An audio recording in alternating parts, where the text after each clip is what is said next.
नमस्कार, good morning. स्वागत है आपका मगरा न्यूज पर। तारीख आज हो गई है 30 अप्रैल 2023, दिन है रविवार। हिंदी तिथि आज हो गई है बैसाख मास शुक्ल पक्ष की 10वीं। आज की ताजा खबरों के अपडेट में बात करेंगे देश भर की तमाम बड़ी और काम की खबरों के साथ ही सरकार की ओर से आज लिए गए कुछ महत्वपूर्ण फैसलों, जारी किए गए कुछ नए नियमों की। तो बुलेटिन की शुरुआत करते हैं पहली खबर से। तो अब एनआरआई भी कर सकेंगे यूपीआई का इस्तेमाल, विदेशी नंबर से पेमेंट करने में होगी आसानी।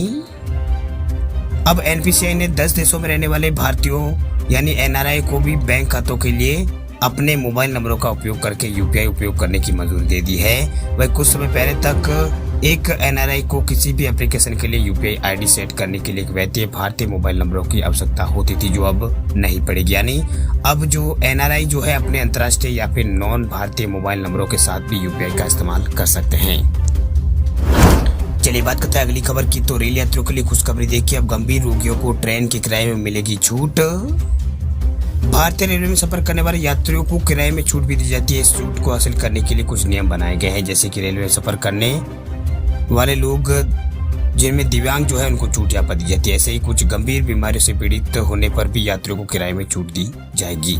वही मरीजों पर किराए का बोझ को कम यहाँ पर जो रेलवे है वो कर रहा है। वो इलाज के लिए एक शहर से दूसरे शहर अब जा सकेंगे। इस मकसद से रेलवे ने जो सुविधा है वो शुरू कर दी है। इसके तहत रेलवे मरीजों को ट्रेन टिकट पर 100% तक छूट जो है मुहैया कराता है। वही मरीजों के अलावा उनके साथ में सफर करने वाले एक सहायक को भी इसमें यहाँ पर छूट प्राप्त होती है। वही कौन कौन सी बीमारियों को इसमें कवर किया गया है, तो अगर आपका कोई मरीज जो कैंसर से पीड़ित है उसे इलाज या फिर समय समय पर होने वाले चेकअप के लिए आने जाने के लिए ट्रेन टिकट पर 50 से 100% छूट मिलती है। कैंसर मरीज को ट्रेन में सेकंड या फिर फर्स्ट क्लास एसी जो चेयर कार है उसमें यहाँ पर सफर पर 75% और स्लीपर में 3 एसी में सफर करने पर 100% और 1 एसी और 2 एसी में सफर करने पर 50% छूट जो है वो मिलती है। इसके अलावा यहाँ पर जो हीमोफीलिया मरीज है उनको भी इसमें छूट मिलती है। इसके अलावा दिल और किडनी के मरीजों को भी इसमें यहाँ पर छूट मिलती है। टीबी और नॉन इन्फेक्शन वाले कुष्ठ रोगियों को मरीजों को भी इस तरह की सुविधा जो है वो मिलेगी। चलिए बात करते हैं अगली खबर की। तो कम बैलेंस के चलते एटीएम ट्रांजैक्शन फेल होने पर 1 मई से पंजाब नेशनल बैंक ने किया है पेनल्टी वसूलने का फैसला। सार्वजनिक क्षेत्र के बैंक पंजाब नेशनल बैंक के खाताधारकों के लिए बुरी खबर है। दरअसल अगर आपका बैंक अकाउंट भी पंजाब नेशनल बैंक में है और अगर आपके बैंक अकाउंट में पर्याप्त फंड नहीं है और एटीएम से आप पैसे निकालने के दौरान खाते में कम बैलेंस होने के चलते अगर आपका ट्रांजैक्शन फेल हो जाता है, तो पीएनबी जो है पंजाब नेशनल बैंक आपसे 10 रुपए प्लस जीएसटी की पेनल्टी चार्ज वसूलेगा। वही ये जो नया नियम जो है 1 तारीख यानी 1 मई 2023 से लागू होने जा रहा है। पंजाब नेशनल बैंक ने अपनी वेबसाइट पर नोटिस जारी करते हुए जानकारी दी है। बैंक ने अपने ग्राहकों से कहा है कि 1 मई 2023 से पर्याप्त फंड नहीं होने के चलते घरेलू एटीएम ट्रांजैक्शन से कैश विड्रॉल के फेल हो जाने पर 10 रुपए प्लस जीएसटी का चार्ज जो है खाता धारकों को चुकाना होगा। पंजाब नेशनल बैंक ने एटीएम ट्रांजैक्शन फेल होने पर चार्ज वसूलने की जानकारी जो है एसएमएस भेजकर कस्टमर को देना शुरू कर दिया है। बैंक के खाताधारकों को ये मैसेज लगातार बैंक जो है वो भेज रहा है।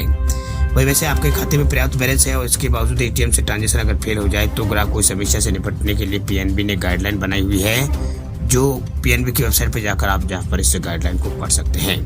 इसमें कुछ प्रमुख है। इसमें बता दें आपको कि एटीएम ट्रांजैक्शन फेल हो जाने पर शिकायत का निवारण शिकायत मिलने के 7 दिन के भीतर कर दिया जाएगा। वह ट्रांजैक्शन के 30 दिनों के भीतर क्लेम किए जाने पर देरी पर शिकायत का निवारण किए जाने पर 100 रुपए प्रति दिन के हिसाब से मुआवजा जो हो दिया जाएगा। इस तरह का पंजाब नेशनल बैंक की ओर से नियम बनाया गया है।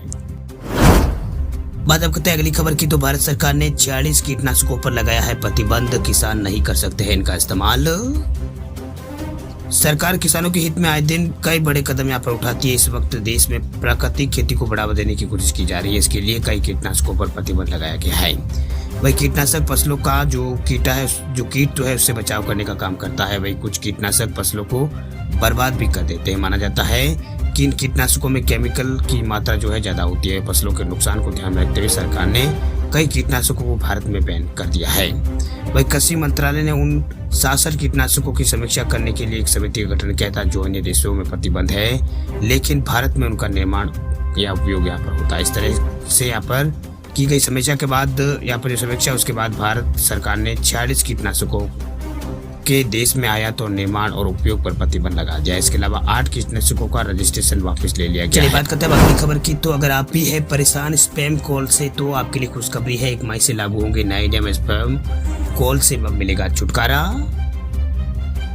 आप भी कभी ना कभी स्पैम कॉल से फिर फेक मैसेज से अगर परेशान होते होंगे, लेकिन अब आपको ज्यादा परेशान होने की जरूरत नहीं। दरअसल सरकार आम जनता को उससे छुटकारा दिलाने के लिए एक बड़ा कदम उठाने जा रही है। दरअसल कल यानी 1 मई से ट्राई जो है SMS और कॉलिंग से जुड़े नियमों में यहाँ पर बदलाव जो है वो करेगी। इसका फैसला जो है वो ले लिया गया है।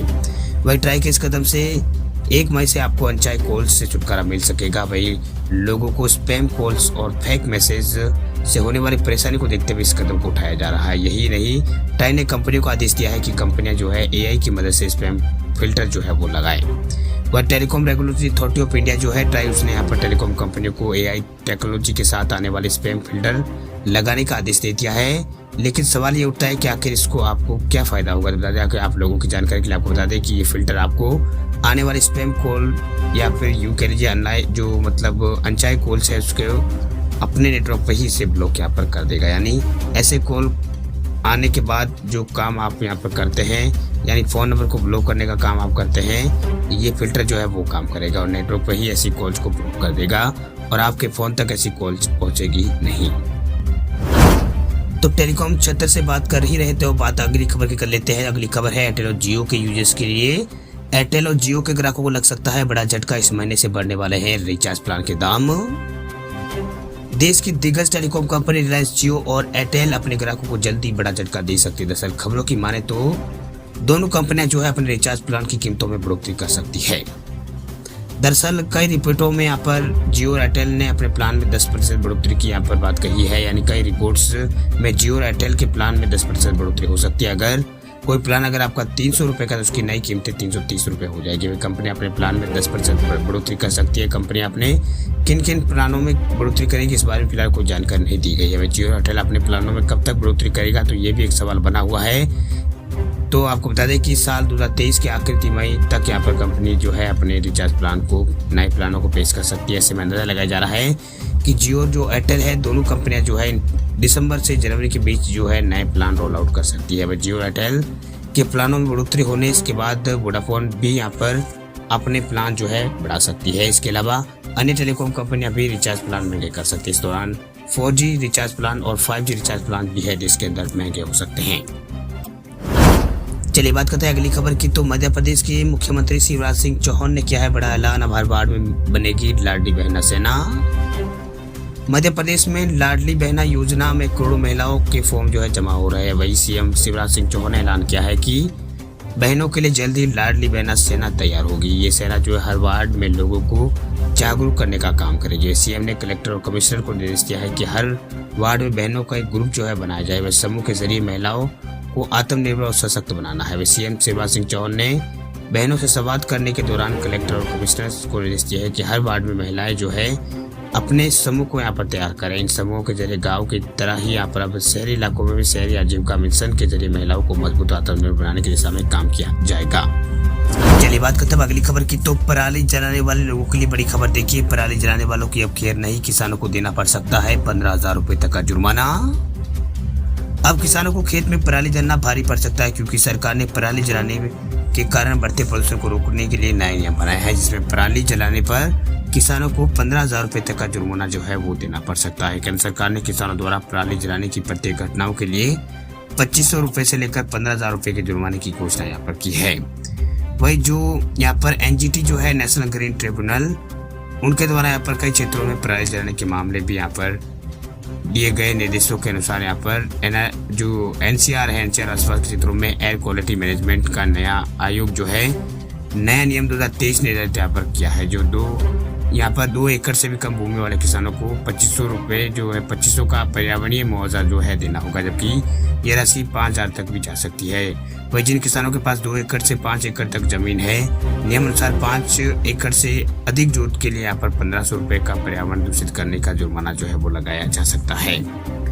चलिए बात करते हैं अगली खबर की। तो सरकारी कर्मचारियों के लिए ये बड़ी खबर है। अंगदान करने वालों को पर अब मिलेगी 42 दिन की छुट्टी। सरकारी कर्मचारियों के लिए लागू हुआ है नया नियम।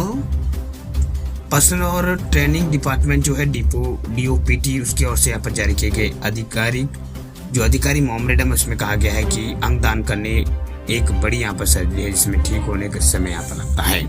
इसमें अस्पताल में भर्ती होने से लेकर आराम और इलाज आदि शामिल है। इस कारण लंबी छुट्टी की आवश्यकता होती है। ऐसे में किसी भी व्यक्ति की मदद करने या फिर केंद्र सरकार के कर्मचारियों के बीच अंग दान को बढ़ावा देने के लिए एक खास कदम उठाया गया। दरअसल डीओपीटी ने कहा है कि ऐसे मामलों में सरकारी कर्मचारियों को 42 दिन की छुट्टी जो है दी जाएगी। ये स्पेशल छुट्टियां केंद्रीय कर्मचारियों को देने की पेशकश की गई। हालांकि वर्तमान समय में नियम कहता है कि अगर किसी कैलेंडर वर्ष में अधिकतम 30 दिन की स्पेशल आकस्मिक छुट्टियों के रूप में स्वीकृत यहाँ पर किए जा सकते हैं।